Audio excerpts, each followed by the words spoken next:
Hello, सभी को नमस्कार। सर, मेरा नाम शकील अहमद है, मैं गवर्नमेंट एम्प्लॉय हूँ। मेरा सवाल ये है कि जब ईवीएम मशीन हमें दी जाती है, यानी जब हम इलेक्शन कराने के लिए जाते हैं उस मशीन को लेकर के, तो एक उसमें एक प्रोसेस होता है मॉक पोल, वो लोग हम करवाते हैं। और उस मॉक पोल के दौरान जो पॉलिटिकल पार्टीज़ के जो कैंडिडेट होते हैं वो भी मौजूद होते हैं, लेकिन मॉक पोल में जो हम वोटिंग करते हैं और जब उसकी जो पर्चियाँ आजकल अवेलेबल है उनको गिनते हैं तो वो वही निकलती है जो हमने वोट डाले। मेरा सवाल ये है कि वो दिन भर जब वोटिंग होती है तो वो दूषित कैसे जाती है, उसमें वोट की चोरी भी किस प्रकार कर ली जाती है? देखिए, बहुत अच्छा सवाल है ये भी, और मैं उनके पास ही भाई उनको भाई मैं आपसे एक काउंटर सवाल पूछना चाहता हूँ, उसी में आपके सवाल का जवाब भी दे। जी सर। ये मॉक पोल कराए क्यों जाते हैं? वो दिखाना चाहते हैं कि भाई जो वोट डाल रहे हैं वो उसी कैंडिडेट को जा रहा है, एक सैंपल सर्वे के लिए। मतलब ये ईमानदार है ना? हाँ, ईमानदार दिखाने के लिए। चुनाव आयोग तो ईमानदार ही है, वो क्यों दिखाना चाहता है कि मैं ईमानदार हूँ? ताकि कैंडिडेट संतुष्ट कर सके। हाँ, क्योंकि ये मशीन जो है ये धोखाधड़ी से भरी हुई है। ये वाली मशीन जो है धोखाधड़ी नहीं कर रही इस समय पे। जी सर। ये दिखाते हैं आपको। जी जी। इसके बाद करेगी ना करेगी ये नहीं बताते। हाँ, उस समय सही। और मेरा बुनियादी सवाल वही है कि ये जरूरत क्यों पड़ रही है? पेपर बैलेट की जरूरत पड़ती है इसकी मॉक पोल करने की? नहीं पड़ती सर। क्यों? क्योंकि इसमें धोखाधड़ी हो ही नहीं सकती ये वाली। तो इसीलिए ये जो आप सवाल पूछ रहे हो ना, ये कुरैशी साहब मुझसे पूछेंगे तो मैं यही जवाब दूंगा, फिर उन्हें पूछ पाने की जगह नहीं मिलेगी, इसलिए नहीं पूछते मेरे से। जी सर। आपने तो जनरली सवाल पूछा, मैंने दे दिया, लेकिन वो लोग तो एक्सपर्ट है ना इसके। जी।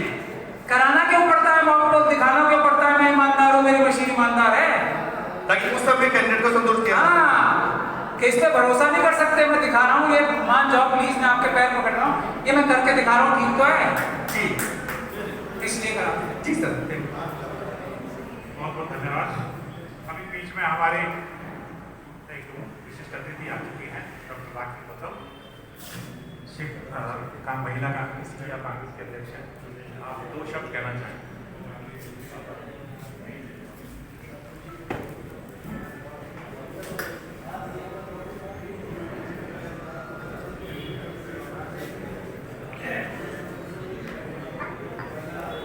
आज के इस कार्यक्रम में मंजा सिंह और मेरे समक्ष उपस्थित सभी समाज बंधुओं को सबसे पहले नववर्ष की बहुत बहुत शुभकामनाएं और बधाई।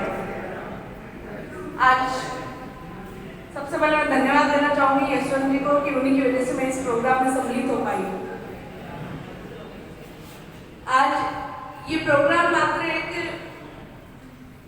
शायद हो सकता है कि हाँ हम सब जो बैठे हैं उनके लिए हो, पर इस प्रोग्राम से हर एक व्यक्ति यहाँ से एक नई चीज सीख करके जाएगा, इसे मुझे इतना विश्वास है। क्योंकि जब इस प्रोग्राम को मैंने पढ़ा, इसका कार्ड जब मैंने देखा, तो वास्तव में एक अंदर से आवाज आई कि ये एक ऐसा प्रोग्राम है जहाँ पे हर धर्म की, हर जाति की, हर वर्ग की बात को आत्मसात किया जाएगा। तो जब ऐसे प्रोग्राम किसी भी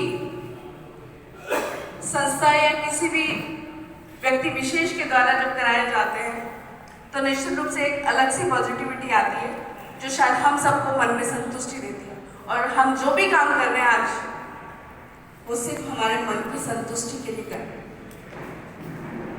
तो मैं बस इतना ही कहना चाहूँगी, ज़्यादा कुछ नहीं कहूँगी, क्योंकि आज जो देश का माहौल है, उस माहौल में अभी मैं जब आई तब सर कुछ बता भी रहे थे, मैंने कुछ ही सुना लेकिन पूरी बात मैं सुन नहीं पाई, पर जितना मेरे को समझ में आया वो आपको बता रहे थे कि सच्चाई क्या है, और उस सच्चाई तक हम शायद पहुंच नहीं पाते। तो ऐसी सच्चाई तक पहुंचने के लिए यहाँ पे मंच पे विराजमान सभी लोग आपके सामने हैं और आपको बहुत सारी बातें बताएंगे। पुनः मैं बस आपको इतना ही कहूँगी कि आपको बहुत सारी बधाई, शुभकामनाएं नववर्ष की 2025। आप सबके जीवन में नई खुशियाँ, नए उत्साह के साथ और हमारे बीच में जितनी भी शायद जाने अनजाने में ही सही जो रही वो आगे नहीं हो। आप पुनः यशवंत जी को और इनकी पूरी टीम को मैं बधाई और शुभकामनाएं देना चाहूँगी और धन्यवाद देना चाहूँगी कि आपने यहाँ इतना मान सम्मान दिया, उसके लिए बहुत बहुत धन्यवाद।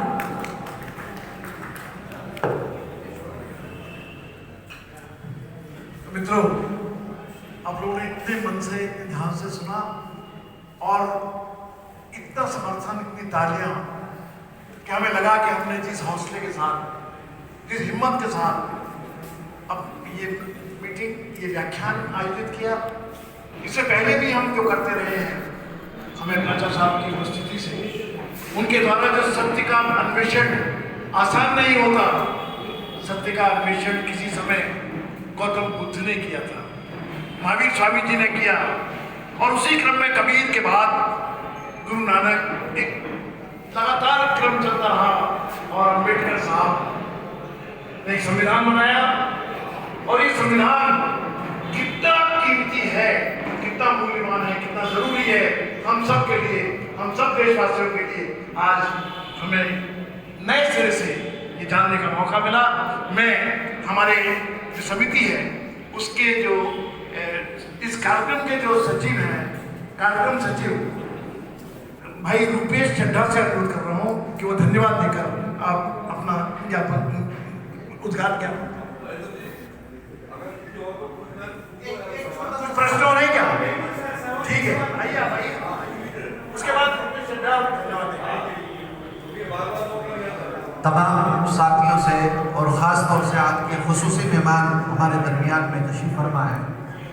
मेरा तो सवाल तो नहीं है लेकिन मशवरा है कि मैं अकेला ही चला था जानिब मंजिल मगर लोग जुड़ते गए, कारवां बनता गया। ये कोशिश दिल्ली की सरजमीन से चलती हुई हिंदुस्तान के मुख्तलिफ शोबों में, इलाकों में पहुँच रही है, बहुत अच्छी बात है। लेकिन जब तक हमारी देश की जितनी भी राजनीतिक पार्टियां हैं, जब तक इस मुद्दे पर रोड पे नहीं उतरेगी उस वक्त तक हम मुकम्मल कामयाब नहीं होंगे। हम उतर रहे हैं किसके लिए कि साहब शिक्षा को बचाओ, लेकिन मैं कहता हूं पहले ईवीएम से बचो, तब तुम्हारी शिक्षा बचेगी। ये बात बाकायदा महमूद पार्टी साहब ने कही।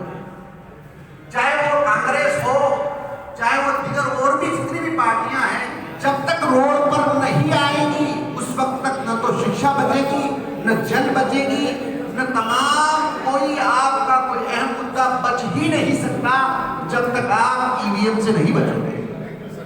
इसलिए मेरा ये मशवरा है कि जहां जहां पार्टियां साहब जाएं, वहां साथ में ये भी रिक्वेस्ट करें कि सिर्फ आप जनता ही नहीं बल्कि जो पार्टियां बड़े बैनर लेके घूम रही है, चाहे वो कोई सी भी पार्टी हो, वो रोड पर आए और अपने कार्यकर्ताओं से कहे कि अब हमें जो संघर्ष करना है, मत लड़ो आप चुनाव, क्यों लड़ रहे हो आप? नगर निकाय के चुनाव क्यों लड़ रहे हो आप? सरपंचों के चुनाव क्यों लड़ रहे हो आप? बिल्कुल आ जाओ खुले मैदान पर और कहो कि नहीं साहब हम तो बैलेट पेपर ही पर चुनाव लड़ेंगे, तभी हमारे चुनाव होंगे। जब तक इस बात पर सहमत नहीं होंगे उस वक्त तक हम चुनाव लड़ेंगे ही नहीं, जब तक हम कामयाब नहीं होंगे। बस मेरा एक छोटा सा सवाल है कि इस मुहिम को सिर्फ महमूद पार्टियां नहीं बल्कि देश की राजनीतिक हर पार्टी, चाहे वो छोटी पार्टी हो चाहे वो बड़ी पार्टी हो, फैसले रोड पर होंगे, तब जाकर के तुम्हें कामयाबी मिलेगी। बस मैं अपनी बात कहकर के तमाम कमेटी का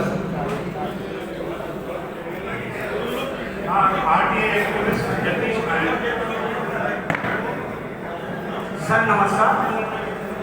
मैं एक छोटा सा निवेदन कर रहा हूँ आपसे और एक छोटे से 3 सवाल पूछूंगा जो 5 सेकंड में आप जवाब दें।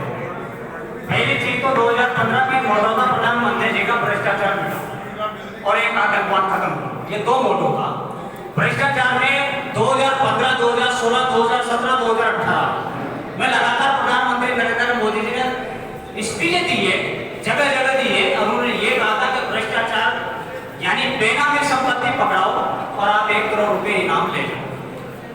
राजस्थान से एक इनकम टैक्स कमिश्नर 2015 में सीबीआई द्वारा गिरफ्तार किया था, उसके पास 1200 करोड़ की बेनामी संपत्ति जब्त हुई है 2023 में, उसको आरोपी मानते हुए जेल भेजा है। क्या उक्त व्यक्ति को कुछ नहीं मिलना चाहिए? पहली चीज। दूसरी चीज, किसान के साथ है भारत सरकार, ये मोटो भी लगातार रहा है और लगातार हमने सुना है। लेकिन 2011 से और आज तक अगर देखा जाए तो कोटा संभाग में जो किसानों की आत्महत्या हुई है, उन आत्महत्याओं के लिए 2015 में जो भारतीय रिजर्व बैंक ने रिपोर्ट मांगी थी, उस रिपोर्ट में यह लिखा गया था कि कोटा पूंजी 12 जलावार से 1280 ऋणी लापता। जब उसका इन्वेस्टिगेशन हुआ तो सामने आया कि बैंक अधिकारियों ने मृत व्यक्तियों के नाम ऋण लेकर उक्त ऋण का उपयोग किया। तो क्या ये भ्रष्टाचार नहीं है? और आज दलित, आज किसान जो आत्महत्या का असली कारण है वो है कर्ज।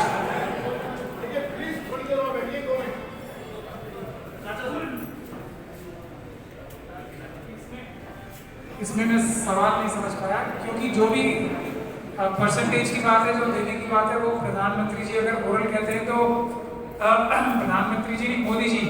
प्रधानमंत्री के पद में और मोदी जी में फर्क होता है हमेशा, व्यक्ति अलग होता है, पद अलग होता है।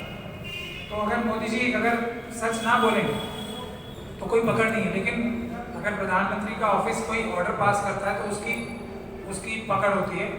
ये महत्वपूर्ण बात है। अगर कोई ऑर्डर ऐसा पास हुआ तो वो निश्चित रूप से कानूनी रूप से बाध्य है उनको वो परसेंटेज देने में। दूसरी बात, आपका सवाल ये है कि भ्रष्टाचार है नहीं, तो वही तो हम लोग कह रहे हैं कि नरेंद्र मोदी जी की किसी भी बात पे भरोसा करना, उनसे धोखा खाना है बना, तो धोखा मत खाइए। उनकी किसी बात पे भरोसा करना ही मतलब अपने पैर पर कुल्हाड़ी मारना। सीधी से ये जवाब।